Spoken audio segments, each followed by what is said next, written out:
Днес се намирам в китното пловдивско село Дедово, в сърцето на Западните Родопи, известно с чистия си въздух, за да ви покажа разработен бизнес проект, а именно къща за гости с басейн, сауна, джакузи и ресторант.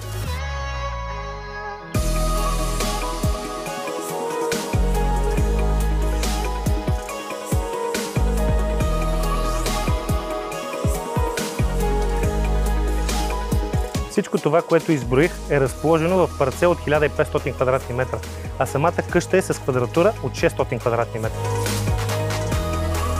Къщата за гости предлага 7 двойни стаи и една тройна, като всяка е със собствено санитарно помещение, а капацитета на ресторанта е до 60 човека. Ако този имот грабна вашето внимание, знаете как да се свържете с нас. Ние сме Прима Каза Имоти, а вашия дом това сте вие.